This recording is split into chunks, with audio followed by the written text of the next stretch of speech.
हम सब हारने से डरते हैं और मज़ेदार बात है कि वो डर हमारी हार की वजह बनता है। 98% केसेस में हारने से क्यों डरते हैं? क्योंकि हम जानते हैं अगर हम हारेंगे तो वो जो पीछे 3 लोग बैठे हैं ना, रिश्तेदार, रिलेटिव्स और फ्रेंड, वो जीने नहीं देंगे। Please give an energetic and warm welcome to the one and only Awadh Oja sir.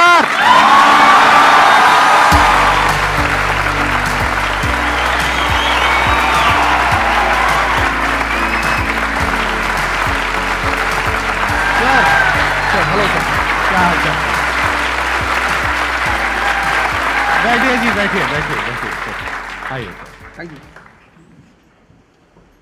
इससे पहले कि ऑडियंस आपसे कुछ क्वेश्चंस पूछे, मेरे माइंड में एक क्वेश्चन आ रहा है। आईएएस में कितने लोग हैं जो हर साल उसके लिए अपीयर करते हैं? 5 से 6 लाख के आसपास। और सीट्स कितनी है? 1000 अप्रोक्सीमेटली। तो जिनका हो जाता है उनके बारे में तो सब बात करते हैं, जिनका नहीं होता है, जिन्होंने पूरी जान लगाई और जिनका नहीं हुआ, उनका क्या होता है? उनके रिश्तेदार उनकी चिंता करते हैं। वो फिर उनकी चिंता करते हैं। नहीं, मैं आ रहा हूं, मैं आपके क्वेश्चन पे आ रहा हूं। ये पॉइंट इंटरेस्टिंग है, मैं समझना चाहूंगा कैसे। मैं बता रहा हूं। हाँ। मैं दोनों मुद्दों पे बता रहा हूं। हम सब हारने से डरते हैं और मजेदार बात है कि वो डर हमारी हार की वजह बनता है। 98% केसेस में हारने से क्यों डरते हैं? क्योंकि हम जानते हैं अगर हम हारेंगे तो वो जो पीछे 3 लोग बैठे हैं ना, रिश्तेदार, रिलेटिव्स और फ्रेंड, वो जीने नहीं देंगे। आप जब भी आईएएस की तैयारी करें, पहला अटेम्प्ट आपका सीरियस अटेम्प्ट होना चाहिए। आपने तैयारी किया, बेसिक्स तैयार किए, आपने एडवांस कोर्स तैयार किया, आपने कम से कम मेंस के 1000 आंसर्स लिखे हैं और मिनिमम 10,000 प्रीलिम्स के क्वेश्चंस आप सॉल्व कर चुके हैं, तब आप एग्जाम देने जाइए। सिर्फ एक अटेम्प्ट दीजिए। जिसने भी पहला अटेम्प्ट सीरियस दिया उसको दोबारा तैयारी नहीं करनी पड़ती, रिवीजन करना पड़ता है। भाई आप देखो ना, जितने सारे सेलेक्ट लड़के होते हैं उसमें बहुत सारे नौकरी कर रहे होते हैं, जॉब कर रहे होते हैं। कुछ लोग मुझसे पूछते हैं सर जॉब करते वक्त तैयारी हो सकती है? नहीं, जॉब करते वक्त तैयारी तो नहीं हो सकती, जॉब करते वक्त रिवीजन हो सकता है। 3 hours per day, 4 hours per day. तो मेरी एडवाइस ये है, क्योंकि ये एक बहुत रिस्की खेल है ये। मैं खुद ही बाहर हुआ और फिर मैं कितने लोगों को देखता हूं जो 5-5, 6-6 अटेम्प्ट के बाद बाहर होते हैं। तो जिनको भी इस गेम में शामिल होना है, एक अटेम्प्ट सीरियसली आपका होता है, बहुत अच्छा है। आपको मैक्सिमम रिस्क लेना है तो आप 2 ले लो, उसके बाद आप अपना काम शुरू करो। जो आपका सेकंड लाइन थॉट था, कोई लॉयर बनना चाहता है, कोई मेडिकल लाइन में जाना चाहता है, कोई मतलब जो भी आप एंटरप्रेन्योर बनना चाहते हैं, आप करो, लेकिन अपने वो रिवीजन वाले 4 आवर बचा के रखो। आपने कितने अटेम्प्ट्स दिए थे सर? 4 अटेम्प्ट्स आपने दिए थे। और आपने कहीं से कोचिंग ली थी, यानी लाखों रुपए दिए थे कोचिंग में? नहीं, तब लाखों नहीं थे, तब हजारों थे। अच्छा, हजारों रुपए आपने खर्च करे थे और आप एक मिडिल क्लास बैकग्राउंड से थे। तो टोटल 4 साल में आपका कितना पैसा लग गया होगा? रहना, खाना, पीना, और आपने तो पूरे तैयारी करी होगी, साथ में कुछ और नहीं किया होगा? I think so. कुछ नहीं किया, बिल्कुल। तो कितना आपका 4 साल में अच्छा खासा पैसा? 5-6 लाख रुपए लगे। 5-6 लाख रुपए उस समय लगे। आज के समय पे अगर किसी को कोचिंग लेनी है तो आई थिंक इससे 3-4 गुना, 5 गुना आराम से लगेगा। आराम से लगेगा। तो 15-20 लाख रुपए उस इंसान का लग गया, और वो है एक मिडिल क्लास बैकग्राउंड से। अब वो कहीं ऐसा तो नहीं कि वो ना यहाँ करा ना वहां करा 4-5 साल बाद? हाँ, वही मैंने कहा कि अब आप, जब हमारे समय तो ठीक था, अब आप रिस्क पूरा नहीं ले सकते। You have to be cautious. अब इनको कॉशियस होना पड़ेगा कि ठीक है, जैसे बड़े सारे लड़के क्या करते हैं, वो 1-2 अटेम्प्ट ऐसे ही देते हैं। अब तो इनके पास 6 अटेम्प्ट है। ओबीसी हैं तो और ज़्यादा है, SC ST हैं तो और ज़्यादा है। और मैं कहूँगा आप किसी भी कैटेगरी से आते हैं, आप 2 अटेम्प्ट से ज़्यादा कभी मत मानिए। ये पॉइंट बहुत अच्छा है कि आइडियली आपको अपने माइंड में ये रखना है कि एक ही अटेम्प्ट है मेरे पास में, मैक्सिमम अगर आपकी फैमिली अफोर्ड कर सकती है तो 2 अटेम्प्ट है। बिल्कुल। उसके बाद में अपने काम पे ध्यान देना है और इसको एज अ रिवीजन की तरह देखना है, मतलब इसको साथ साथ में चलाना है। ये नहीं कि अपने 5 साल या 6 साल लाइफ के सारे यही निकाल दिए और सारा पैसा घर वालों का लगा दिया, या उन्होंने खेत बेच दिया या लोन ले लिया। ऐसी बहुत कहानियां मैंने सुनी है सर लोगों की, और बहुत ही दर्द होता है ऐसी कहानियां देख करके। ऐसे लोगों की जो कहानियां हैं वो उसको सुन करके बहुत ही बुरा लगता है अंदर से। चलिए आगे बढ़ते हैं जी। Sir, I wanted to ask how to fight the basically fear that we feel. Like there are lot many fears that we face, not only in studies but in each aspect of life. There is some kind of fear. How to fight that? How to come back? How to have that courage in life? Fear बड़ी प्यारी चीज है। हमने कुछ words को बड़ा negative बना लिया है। जैसे अब बच्चा है 2 साल का, उसको तो फियर होता नहीं, उसे कुछ पता नहीं, उसने कोबरा देखा, जाके पकड़ लिया। वो तो बाद में घर वालों ने देखा तो पता चला कि भैया कोबरा पकड़ के घूम रहा है। लेकिन हम बड़े हो गए ना, अब हम कोबरा देखेंगे तो वो हमारी बॉडी की जो मैकेनिज्म है वो हमें वार्न करेगी, अलर्ट करेगी. That is natural fear. वो अच्छी चीज है. जिस चीज की आप बात कर रहे हो वो फियर नहीं है, वो ओवर थिंकिंग है. आज का जो युवा है वो फियर से परेशान नहीं है, वो ओवर थिंकिंग से परेशान है. अब ये ओवर थिंकिंग क्यों है, उस फैक्टर पे आते हैं. ओवर थिंकिंग की वजह क्या है? ओवर थिंकिंग की वजह यह है कि आज का समाज इतना एक्सपैंड कर चुका है. You are outside your house, तुमको तुम्हारी दोस्त मिल गई कि मैं कल लंदन से आई, क्या लाइफ है लंदन में यार, और मैं तो ये कर रही वो कर रही. आपको लगा हम ही पागल हैं यार, आईएएस की तैयारी कर. फिर शाम को किसी फ्रेंड का फोन आ गया कि मैं तो अब ऑस्ट्रेलिया जा रही हूं, मैं तो वहीं सेटल हो जाऊंगी. 90s में हमारे पास इतने स्कोप नहीं थे. हमारी जो लाइफ थी वहां ओवर थिंकिंग इसलिए नहीं थी, आपने भी सर देखा होगा, क्योंकि हमारे पास इतने स्कोप नहीं थे. आज तुम्हारी जनरेशन में यू हैव मल्टीपल फील्ड्स, मतलब इतने सारे फील्ड्स ओपन है. तो जब तुम घूम के चारों तरफ देखते हो और तुम देखते हो कि तुम्हारे ही साथ के लोग बड़ी सारी फील्ड में एक्सेल कर रहे हैं, काम कर रहे हैं, अर्न कर रहे हैं, तो तुम्हारा दिमाग भागना शुरू करता है. फिर क्या होता है, हमारे पेरेंट्स हमसे ज्यादा ओवर थिंकिंग करते हैं, क्योंकि बड़े हमको लेकर कॉशियस होते हैं. हाँ. एक हमने ओवर थिंकिंग की, हम अपना संभाल लें किसी तरह. हम घर के अंदर गए, मम्मी रो रही है कि वो निशा मिली थी, 20 लाख का पैकेज है उसका. दूसरा प्रेशर तुम्हारे ऊपर आ गया. ये जो प्रेशर हम मल्टीपल फेस करते हैं, तो एक तुम्हारा प्रेशर, एक माँ बाप का प्रेशर. पता लगा बुआ जी ने रात में फोन कर दिया, क्या कर रही हो जी. तुम सारे लोग प्रेशर से लड़ रहे हो इस वक्त, मल्टीपल फ्रंट पे. ये कोई फियर उयर नहीं है. ये प्रेशर दूर कैसे होगा, इस पे थोड़ी सी बात कर ले. जहां इंटरनल ताकत है वहां कॉन्फिडेंस है. आज का युवा क्या कर रहा है, बादाम का तेल लगा रहा है, बादाम की क्रीम लगा रहा है, बादाम का साबुन लगा रहा है, खा रहा गुटखा.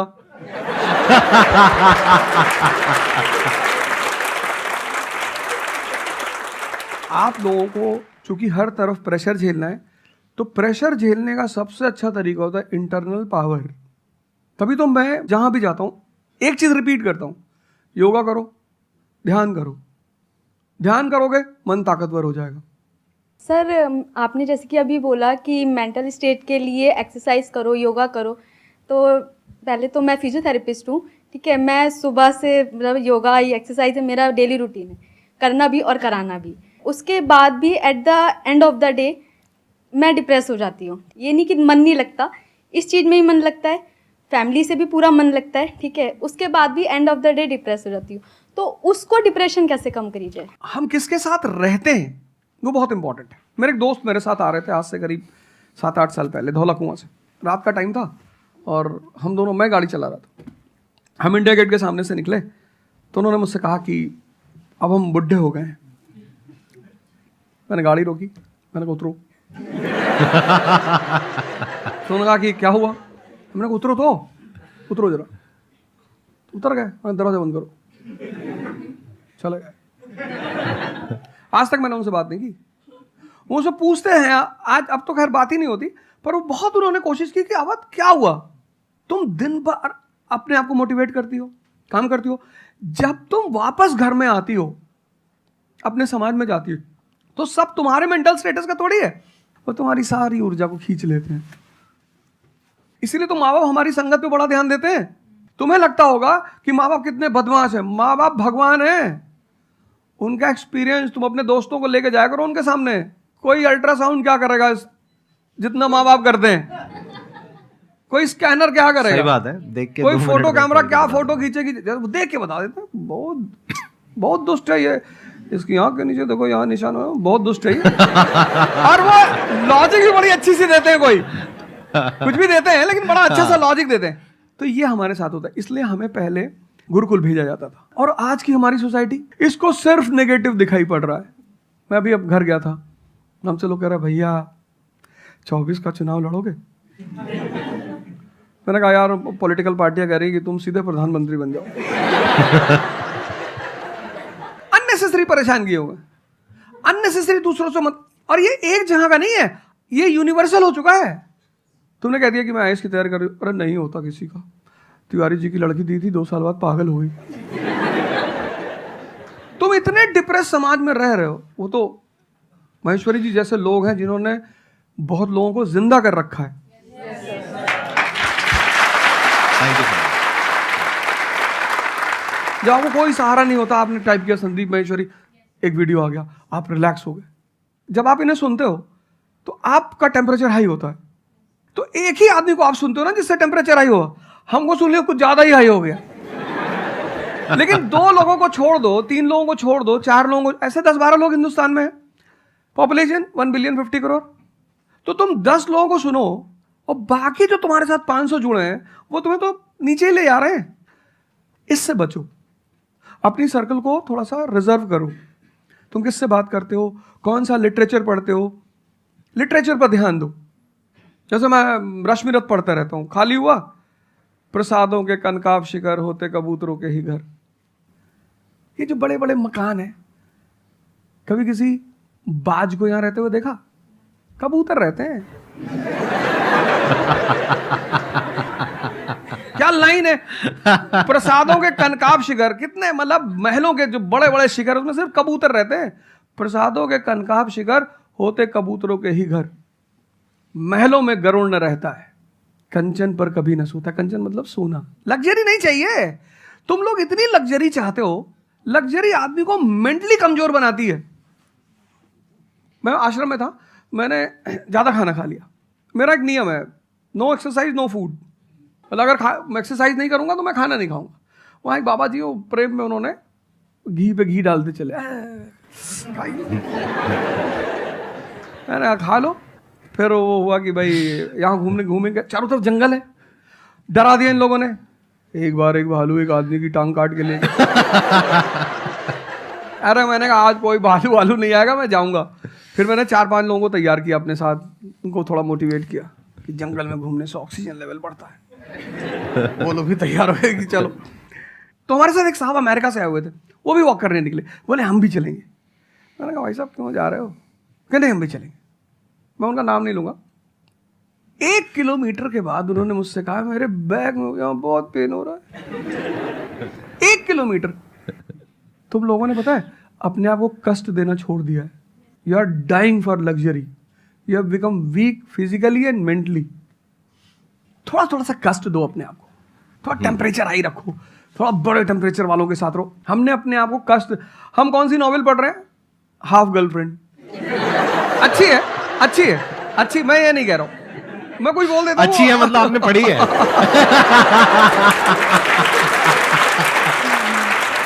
नहीं फिर कोई पकड़ निकाल लेगा, कोई वो क्लिपिंग निकाल लेगा, ओ गाली दे रहे थे उनको। नहीं, आपने बहुत सारी गलतियां कर दी, आपकी जनरेशन ने अपने को कष्ट देना छोड़ दिया। हाँ। आप पढ़िए बड़े बड़े लोगों, अंबेडकर को पढ़ो, उनका जीवन संघर्षों का, प्रभु राम का जीवन पढ़ो। ये सब संघर्ष, ये सब लोग हैं जिन्होंने जीवन में लड़ाइयां लड़ी हैं। आपने उनको साइडलाइन कर दिया। आप राणा प्रताप के बारे में कुछ जानते ही नहीं हो, आपको वो पोएम याद ही नहीं है, खूब लड़ी मर्दानी वो तो झांसी वाली रानी थी। आपको तो एक चीज बता दी, twinkle twinkle how I wonder. आप वंडर किए जा रहे हो पूरी जिंदगी में। आपने कहा कि पूरे दिन मैं अपना काम करती हूँ, दैट इज फिजियोथेरेपी जो आप करते हैं, और शाम तक आते आते आपको थोड़ा सा डिप्रेस फील होता है, थोड़ा सा डाउन फील होता है, तो उसके पीछे क्या रीजन है आप बताइए। जैसे कि मैं बाकी पेशेंट देखती हूँ पूरा दिन में, हाँ। बट जब मैं घर पे आती हूँ तो मैं अपने मम्मी पापा को देखती हूँ। ठीक है। जो मैं उनको कहती हूँ कि आपको ये एक्सरसाइज करनी है, ये करना है, आपके लिए ये ज़रूरी है, वो ये नहीं करते। तो फिर वो मुझे डिप्रेस होता है कि मैं जब सबको सही करती हूँ और मैं अपने घर में ही सही नहीं कर पा रही। आप सबको सही नहीं करते हो, आप उन लोगों को सही करते हो जो आपके पास आते हैं। हाँ एग्जैक्टली। तो अगर आपके पेरेंट्स सही नहीं होना चाहते हैं तो उनको कौन सही करेगा? बेसिकली हमारी प्रॉब्लम क्या है कि जो नहीं करना चाहता उसको भी करवाना चाहते हैं। एग्जैक्टली। फॉर एग्जाम्पल, आप में से यहाँ पे कुछ लोग बैठे हैं और बैठे हैं जो कहते हैं कि भाई आप कुछ भी बोल दो, हम तो जैसे थे वैसे ही रहेंगे, उखाड़ लो जो उखाड़ सकते हो, आप अकेले आ जाओ, आप साथ में हो जाओ, सर को ले आओ, आप 10 को ले आओ, हम तो नहीं बदलने वाले। उनका कोई कुछ कर सकता है? समझ गए? तो यहाँ पे किसका एक्चुअल में किसकी लाइफ बदलने वाली है? यहाँ पर हो सकता है कुछ साल बाद आप ही में से कोई यहाँ पर बैठा होगा, बट वो इंसान कौन होगा? जो खुद अंदर से बदलना चाहता है ना। Yes sir, thank you sir. Please have a seat, बैठिए। मेरा संदीप सर से ये क्वेश्चन है कि जैसे हम लोग जब आपकी वीडियोस देखते हैं तो हम लोग मोटिवेटेड हो जाता है कि हम लोगों को गवर्नमेंट से या फिर इन सब फील्ड्स में छोड़ के अपना कुछ स्टार्ट करना चाहिए जिससे देश में एंटरप्रेन्योर्स या फिर जॉब्स बढ़े। फिर हम लोग देखते हैं आप लोगों को कि भाई यूपीएससी में एक ऐसी पावर होती है जो हम करना चाहते हैं वहाँ पे हमको डायरेक्ट पावर मिलती है। जैसे कि मैं अगर एजुकेशन के फील्ड में कुछ अच्छा करना चाहती हूँ तो मेरे पास डायरेक्ट पावर होती है कि हम लोग वहाँ से कर सकते हैं। तो मैं ऐसा, मेरे पास ये क्वेश्चन फिर मतलब दोनों में कॉन्ट्राडिक्शन चलता रहता है। ना कॉन्ट्रडिक्शन नहीं चल रहा है इसे कॉन्ट्रडिक्शन नहीं कहते, इसे कंफ्यूजन कहते हैं। मतलब एक गोल होता है ना, या फिर एक मतलब हमारे पास एक टारगेट होता है कि हम ये काम करने के लिए यूपीएससी में जा रहे हैं। नहीं, सरकार जो कहेगी वो करना है। हाँ, I was about to say that. आपका क्या गोल है? आप क्यों कर रहे हैं? आपने क्या थोड़ी है, आपकी पार्टी का मैनिफेस्टो थोड़ी है, घोषणा पत्र। आप एक राजपत्रित अधिकारी हैं, गैजेटेड ऑफिसर। आपका जो मिनिस्टर होगा फोन मिलेगा, मैडम जी ये कस्तूरबा गांधी प्लान में अभी तक कितना काम हुआ? जी sir, I give the review in the evening sir. Okay, thank you. ठीक है मैडम, बाय, खत्म। सो आपका कहने का मतलब है कि जो सिविल सर्वेंट बनते हैं या आईएएस ऑफिसर बनते हैं उनके पास कोई पावर नहीं होती? पावर होती है जब तक जनता अपनी पावर नहीं समझती। आज की डेट में इस देश में पावरफुल कौन है? जनता। We the people of India solemnly resolve. Yes sir. ये जनता बेचारी पावर जानती है तो डीएम का ऑफिस में चले जाते, हुजूर। इसको बेचारे को बताएं, नेता देखा, मेंबर ऑफ पार्लियामेंट देखा, क्या पैर छू लिए, तेरे फूफा है? नहीं भैया नहीं भैया, सांसद जी हैं। सांसद जी हैं तो क्यों पैर छू रहा है? तो पावर इस असलियत में इस देश की जनता के पास है। क्योंकि वो जानती नहीं है, इसलिए तुमको इनके पास इनको काम करने का अधिकार है। ये है the right to work, the right to implement. लेकिन चूंकि जनता अपने अधिकार को नहीं जानती तो तुम्हें दूर से दिखाई पड़ता है कि यार। आप बेटा कंफ्यूजन से बाहर आओ, ठीक है? और ग्लैमर मत देखो। आप बेसिकली पावर नहीं देख रहे हो, आप ग्लैमर देख रहे हो। आपको जो करना है उसको डिसाइड कर लो आप, और उस रास्ते पे आगे बढ़ो कि आप कल किसी भी फील्ड के मुकेश अंबानी बन जाओ, अडानी बन जाओ, वॉरेन बफेट बन जाओ, बिल गेट्स बन जाओ। इस रास्ते पे जाओ। Thank you sir. मैं यहाँ पे थोड़ा सा ऐड करता हूँ कि जो आपने बोला ना कि ये कॉन्ट्रडिक्शन है, सबसे पहले तो जो सर ने बोला कि ये कोई कॉन्ट्रडिक्शन नहीं है, ये कंफ्यूजन है, बिल्कुल सही बात है। अब कंफ्यूजन क्या है, उसकी जड़ क्या है? आप क्या कर रहे हो? आप बस हम लोगों की बातें सुन रहे हो। यहां से मैंने कुछ बोला, इन्होंने कुछ बोला, दोनों अलग अलग स्टैंड पॉइंट है। मतलब इस दुनिया में आर्ट्स भी है, साइंस भी है, कॉमर्स भी है। अब आप कहोगे अब तीनों में कॉन्ट्रडिक्शन है। अरे कॉन्ट्रडिक्शन नहीं है, अलग अलग लोगों के लिए अलग अलग स्ट्रीम्स है। डिपेंड्स अपॉन कि आपकी प्रेफरेंस क्या है, आपकी प्रायोरिटीज क्या है। तो आपको तीन चीजें देखनी पड़ेंगी, एक अपना पास्ट, अपना प्रेजेंट और अपना फ्यूचर। कि पास्ट में आपने कैसा परफॉर्म किया है। अगर आप पढ़ाई में बहुत अच्छे रहे हो तो आपको क्लियर नजर आएगा कि अच्छा मुझे पढ़ाई से रिलेटेड कुछ करना है, तो वहां से रास्ता क्लियर हो जाता है। बट अगर आपके दिमाग में 24 घंटे बिजनेस आइडियाज घूमते रहते हैं, जहां भी जाते हो वहां पे गोलगप्पे खा रहे होते हो, आपके दिमाग में चल रहा होता है अबे इतने पैसे ले लिए, उसमें से इतने का गोलगप्पा, इतने का पानी है, पानी तो इतना फ्री होता है, मेरे से लिया 20 रुपए, ये तो 5 रुपए का काम है, तो 15 रुपए इसके पास में गए, कितने लोगों ने एक दिन में खा लिए, इतने पैसे कमा लिए, व्हाटएवर। अगर इस तरह का आपका माइंडसेट है तो वहां पे एंटरप्रेन्योरशिप, स्टार्टअप, इन सब चीजों का बेनिफिट है।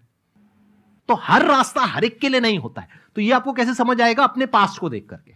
दूसरा, अपने प्रेजेंट को देखो कि आपके पास में क्या रिसोर्सेज हैं। सोचने से क्या होता है, आपको ये भी तो देखना पड़ेगा आपके पास में क्या रिसोर्सेज हैं। उसके बेस पर आप सोच सकते हो ना। कल को आप कहो कि मैं एक टेलीकॉम कंपनी लॉन्च करूंगी जो कि जियो को कंपटीशन देगी, ठीक है, सोच लो। कुछ नहीं होगा। क्या है पीछे, बैकग्राउंड क्या है, आपके पास में क्या रिसोर्सेज है, how are you going to compete. तो आप फालतू में कुछ भी सोच रहे हो ना। तो यहां पे कॉन्ट्रडिक्शन क्या है, कंफ्यूजन क्या है? कुछ भी नहीं। तो जब आपके रिसोर्सेज ही आपको अलाउ नहीं कर रहे वो करने के लिए, तो सोच क्यों रहे हो? तीसरा, फ्यूचर में आप अपने लिए कैसी लाइफ चाहते हो। जैसे सर ने कहा कि पावर नहीं मिलती है वहां पे सर्व करना होता है। इस गलतफहमी से बाहर आ जाओ कि वहां पे पावर मिल जाएगी। पावर तो पूरी की पूरी एक हिरार्की है, जिस हिरार्की में टॉप पर पब्लिक बैठी है एक्चुअल में, वो हमें पता ही नहीं है। हमारे हाथ में पावर है, किसको वोट करना है, किसको पावर में लेकर के आना है। फिर उनकी पावर के अकॉर्डिंग आगे पावर का डिस्ट्रीब्यूशन होता है, पॉलिसीज का डिस्ट्रीब्यूशन होता है, फिर उसको इंप्लीमेंट करना होता है। तो आपको देखना है कि आपको एग्जैक्टली लाइफ में चाहिए क्या है। कि अगर आपका माइंड है बहुत ज्यादा क्रिएटिव, कि आपको हमेशा दिमाग में आइडियाज घूमते रहते हैं कि कुछ अजीब करना है, कुछ अलग करना है, ये करना है, वो करना है, तो फिर वो रास्ता आपके लिए नहीं है। क्योंकि वहां पे आपके पास में पावर नहीं है, रिस्पॉन्सिबिलिटी है। But once you go in the entrepreneurship space, वहां पे रिस्पॉन्सिबिलिटी नहीं है, वहां पे पावर है, पावर टू क्रिएट। अब आपको देखना है कि एट द एज ऑफ 42, 48 आप किसके जैसा बनना चाहते हो। अगर एक टीचर बनना चाहते हो तो ये रास्ता है। उसके अलावा जिन्होंने यूपीएससी को क्रैक किया है उन लोगों का आप लाइफस्टाइल देख सकते हो। वैसे बनना चाहते हो, बहुत बढ़िया। मेरे जैसा बनना चाहते हो, बहुत बढ़िया। किसी और के जैसा बनना चाहते हो, बहुत बढ़िया। बट किस बेस पर? अपनी पर्सनालिटी को देखो ना, क्या लाइन हो रहा है। सर एक्चुअली आपका सेशन देख के मैं पब्लिक स्पीकिंग सीख रहा हूँ, तो कॉन्फिडेंस बढ़ाने के लिए जो आसपास के स्कूल है ना, स्कूल क्लासेस जो है उनके पास मैं जाता हूँ बच्चों को थोड़ा सा ये करने के लिए। तो मैं जाके वहाँ पे रश्मि रथी सुनाता हूँ, मेरे को आती है थोड़ी थोड़ी, तो मैं वो सुनाता हूँ। छत्रपति शिवाजी महाराज के बारे में सुनाता हूँ। तो उन बच्चों का मैंने थोड़ा नोटिस किया, तो वो क्या कह रहे थे मुझे कि सर जो टीचर है अभी जो सिखा रहे हैं वो बस सब्जेक्ट के बारे में बताते हैं और बोरिंग तरीके से सिखाते हैं, ना कोई एक्स्ट्रा कुछ एक्टिविटी नहीं करवाते, कुछ नहीं करवाते। और जब ऐसा कोई एडिशनल गेस्ट आता है जो कुछ एडिशनल सिखाता है, तो उनका माइंडसेट थोड़ा चेंज होता है कि सामने वाले टीचर से भी वो वही एक्सपेक्ट करते हैं। तो मुझे कभी कभी लगने लगा है कि मैं जाके गलत कर रहा हूँ, या वो टीचर का, वो स्टूडेंट का देखने का नज़रिया बदल रहा है, तो वो वहीं से वो एक्सपेक्ट कर रहा है और उनका मन वहीं पे नहीं लग रहा है वो सब्जेक्ट में। तो अभी मैं क्या काम करने के दो तरीके हैं। एक, आपको काम करना ही है, कोई ऑप्शन नहीं है। एक है आप किसी भी कीमत पे काम करना चाहते हो। जैसे मैं किसी भी कीमत पर पढ़ाना चाहता ही हूं। इसने मुझे इज्जत दिया, सम्मान दिया, प्रेम दिया। मैं एक शादी में गया था 2 दिन पहले, लोग दूल्हे उल्हे को छोड़ के मेरे पास आ गए। दूसरा बेचारा फ्रस्ट्रेशन में आ गया कि यार हमसे मैसेज किया हुआ तुम यहाँ से चले जाओ। मतलब उनके भाई ने मुझे मैसेज किया, बड़े भाई ने कहा वो यार तुम यहाँ से जाओ, यार शादी नहीं हो रही है। मतलब वो द्वार चार वगैरह सारा प्रोग्राम था, वो सब बाहर हो जाओ सर, हो जाओ सर। तो हमारा जो देश का शिक्षक है उसके मन में कोई मोटिवेशन नहीं है कि वो क्यों पढ़ाए। जैसे हमारे घर मामा आए, हमारे उनके आने पे हम बड़े खुश होते थे कि मामा आए। क्यों? क्योंकि हमें पता था कि जब जाएंगे तो पैसा देके जाएंगे। इस देश के शिक्षक को, सरकार को कुछ ऐसा करना चाहिए कि उसके मन में एक मोटिवेशन हो कि 6 बजे का स्कूल है, वो सुबह 4 बजे पहुंच जाए। कुछ ना करे इस देश की सरकार, सिर्फ उनको वीआईपी का दर्जा दे दे। फिर आप देखना, पैसा तो कौन नहीं कमा रहा है, शिक्षक सम्मान चाहता है। तो मैं अपने टीचरों से पुराने मिलता हूं, तो जैसे कहीं मिल गए वो सड़क पे, मैं खड़ा हो गया, रोक दिया सब, हाँ सर, अब पैर चले, तुरंत ऐसे सीना उन्हें चौड़ा कर लेते हैं कि हमारा बच्चा है जी। शिक्षक एक दुनिया की ऐसी लॉबी है जिसको सम्मान चाहिए। आप लोग कहीं भी अपने पुराने टीचरों को मिला करो, ठीक है, हो सकता है उन्होंने आपको कभी मारा हो, डांटा हो, कुछ बोला हो, लेकिन अब आप उनको थोड़ा सम्मान दे दिया करो, उससे बड़ा उन्हें फील होगा। हमारे देश के शिक्षकों के पास इनर मोटिवेशन की कमी है। कुछ लोग हैं जो इंडिविजुअल मोटिवेटेड रहते हैं, वो करते हैं कई सारे टीचर, लेकिन वो इंडिविजुअल, कुछ लोग होते हैं ना जिनको अपने धर्म का एहसास होता है, उनके लिए वो ड्यूटी नहीं होती, वो धर्म है उनका। तो वो तो जैसे भाई आप जाके आप धर्म के रूप में कर रहे हैं, 2-4 टीचर और भी कर रहे हैं, 10 टीचर और भी कर रहे हैं, लेकिन सरकार को टीचरों को कुछ तो ऐसा करना चाहिए कि उन्हें फील हो कि नहीं यार ये हमारा देश है, ये हमारे बच्चे हैं, हमें इनको बनाना है और ऊपर उठाना है। तो अगर सरकार कुछ ऐसा कर देगी ना, सेल्फ मोटिवेशन दे देगी, अरे फिर तुम देखना इस देश के टीचरों को। सर, इसमें आपसे बात करते करते ना मेरे माइंड में एक सॉल्यूशन आ रहा है, क्योंकि एज एन एंटरप्रेन्योर मेरे माइंड में सिस्टम्स एंड प्रोसेसेस घूमते हैं। मतलब मेरे माइंड में ये घूमता है कि कैसे एक प्रॉब्लम है उसको सिस्टम में कन्वर्ट कर दिया जाए, जो कि वो काम अपने आप हो जाए। क्योंकि ऐसे बहुत ही कम टीचर्स होंगे जो अंदर से मोटिवेटेड होंगे। तो ये थ्योरेटिकली तो बड़ा अच्छा लग रहा है सुनने में, बट हजारों में कोई एक आध होगा। बिल्कुल बिल्कुल। तो अब मेरा स्टैंड पॉइंट क्या है कि क्या हो अगर जैसे हम ई कॉमर्स वेबसाइट्स पे जाते हैं, वहां पे प्रोडक्ट के रिव्यूज होते हैं। रिव्यू कौन देता है? जो कस्टमर है। तो टीचर का रिव्यू कौन दे सकता है? जो बाहर बैठा है उस कमरे से वो, या जो कमरे के अंदर बैठे हैं। तो अगर कुछ ऐसा सिस्टम हो जाए, एक ऐसा प्लेटफॉर्म बन जाए गवर्नमेंट का जहां पे सारे टीचर्स लिस्टेड हो और based upon the number of reviews and the quality of reviews उनको रिवॉर्ड दिया जाए अच्छा, ऑटोमेटिकली। ये मतलब जो नंबर 1 पे आया उसकी सैलरी डबल, कि अगर उसकी 50,000 है तो 1 लाख। बहुत अच्छा सोल्यूशन। और जिसके इतने रिव्यूज आए, यानी जिसके 4 स्टार या उससे ऊपर आए, उनकी सैलरी सीधा डबल हो गई। तो फिर देखो क्या मजा आता है। फिर हिस्ट्री पढ़ाने का जो स्टाइल है ना, वो सारे टीचर्स आएंगे अवध ओझा सर के चैनल पर और आकर के सीखेंगे भाई क्या कहानी है ये, ऐसे कैसे पढ़ाएं कि बच्चे दीवाने हो जाए।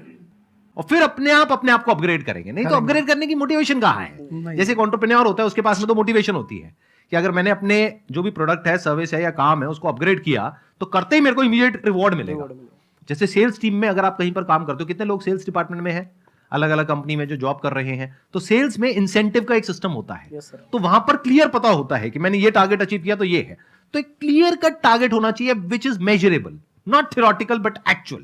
ऑब्जेक्टिव नॉट सब्जेक्टिव, कि ऑब्जेक्टिव एक टारगेट होना चाहिए in terms of numbers which can be calculated and a transparent system जहां पे स्टूडेंट्स वोट करेंगे और जो टीचर्स जीतेंगे पूरे इंडिया लेवल पे या स्टेट लेवल पे उनको बुला करके जो हमारे देश के प्रेसिडेंट हैं या प्राइम मिनिस्टर हैं वो आकर के रिवॉर्ड देंगे। Yes sir.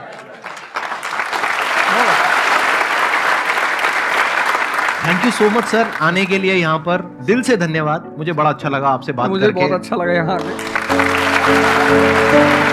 Thank you sir.